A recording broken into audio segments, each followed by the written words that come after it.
क्या नाम है आपका? सर मेरा नाम भोला राम है सर। तो आप राजस्थान से आए हैं, क्या करते थे राजस्थान में? सर ऐसे थे कि हमारे जो बड़े बुजुर्ग, हम लोग जिला पाली के रहने वाले हैं सब, तो राजस्थान में हम लोग रहते थे। हमारे बड़े बुजुर्ग दिल्ली आए थे सर, और दिल्ली आने के बाद पहले हमारे जो बड़े बुजुर्ग क्या करते थे कि राजा रजवाड़ों में जाते थे, जजमानी करते थे। हम लोग भाट है साहब, तो भाट हैं, तो आजकल अब जजमानी का टाइम रहा नहीं साहब।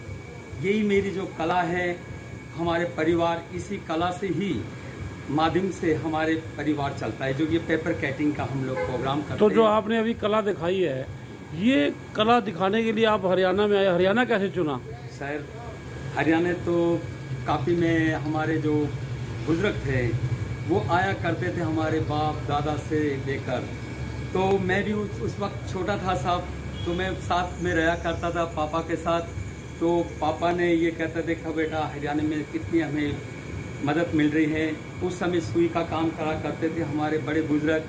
तो सर फिर मैं भी बड़ा बना हूँ, तो फिर मैं भी पूरे हरियाणा में जितने भी लगा के, जब करनाल, पानीपत, सोनीपत, अम्बाला, रोहतक, भिवानी, जगाधरी, ये सभी जगह जाकर हमारा परिवार लेकर मैं घूमता हूँ सर। और जगह जगह स्कूलों कॉलेजों में शो भी करते हैं। क्या नाम है आपका? मेरा नाम भोला राम है सर। तो भोला राम जी, क्या ये कला विलुप्त हो रही है या सीमित होकर रहेगी है?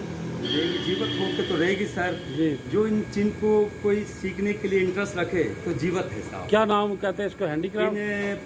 Paper cutting, handicraft, art and craft के बारे में। तो क्या जहाँ पर रहते हैं राजस्थान सरकार ऐसे कलाकारों को बढ़ावा देने के लिए कुछ करती है? करती है ना सर। वैसे तो देखो ये आजकल ऐसे हो गया कि जो हमारे राजस्थान में भी काफ़ी योग है सर। पहले ज़माने में तो जरा सा दिक्कत थी, अब तो राजस्थान में भी हरा भरा बन चुका है साहब। ठीक है, धन्यवाद। Thank you sir. क्या नाम है आपका? सर मेरा नाम भोला राम है सर। तो आप राजस्थान से आए हैं, क्या करते थे राजस्थान में? सर ऐसे थे कि हमारे जो बड़े बुजुर्ग, हम लोग जिला पाली के रहने वाले हैं सब, तो राजस्थान में हम लोग रहते थे। हमारे बड़े बुजुर्ग दिल्ली आए थे सर, और दिल्ली आने के बाद पहले हमारे जो बड़े बुजुर्ग क्या करते थे कि राजा रजवाड़ों में जाते थे, जजमानी करते थे। हम लोग भाट है साहब, तो भाट हैं, तो आजकल अब जजमानी का टाइम रहा नहीं साहब। यही मेरी जो कला है, हमारे परिवार इसी कला से ही माध्यम से हमारे परिवार चलता है। जो ये पेपर कटिंग का हम लोग प्रोग्राम करते हैं। तो जो आपने अभी कला दिखाई है, ये कला दिखाने के लिए आप हरियाणा में आए, हरियाणा कैसे चुना? सर हरियाणा तो काफ़ी में हमारे जो बुजुर्ग थे वो आया करते थे, हमारे बाप दादा से लेकर। तो मैं भी उस वक्त छोटा था साहब, तो मैं साथ में रहा करता था पापा के साथ। तो पापा ने ये कहते थे कि बेटा हरियाणा में कितनी हमें मदद मिल रही है। उस समय सुई का काम करा करते थे हमारे बड़े बुजुर्ग।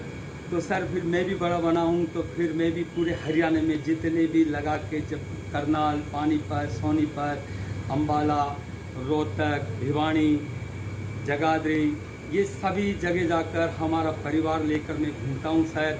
और जगह जगह स्कूलों कॉलेजों में शो भी करते हैं। क्या नाम है आपका? मेरा नाम भोला राम है सर। तो भोला राम जी, क्या ये कला विलुप्त हो रही है या सीमित होकर रहेगी है? जीवित होकर तो रहेगी सर जी। जो इन जिनको कोई सीखने के लिए इंटरेस्ट रखे तो जीवित है साहब। क्या नाम कहते हैं इसको? Handicraft? Paper cutting, handicraft, art and craft के बारे में। तो क्या जहाँ पर रहते हैं राजस्थान सरकार ऐसे कलाकारों को बढ़ावा देने के लिए कुछ करती है? करती है ना सर। वैसे तो देखो ये आजकल ऐसे हो गया कि जो हमारे राजस्थान में भी काफ़ी योग है सर। पहले ज़माने में तो जरा सा दिक्कत थी, अब तो राजस्थान में भी हरा भरा बन चुका है साहब। ठीक है, धन्यवाद। Thank you sir.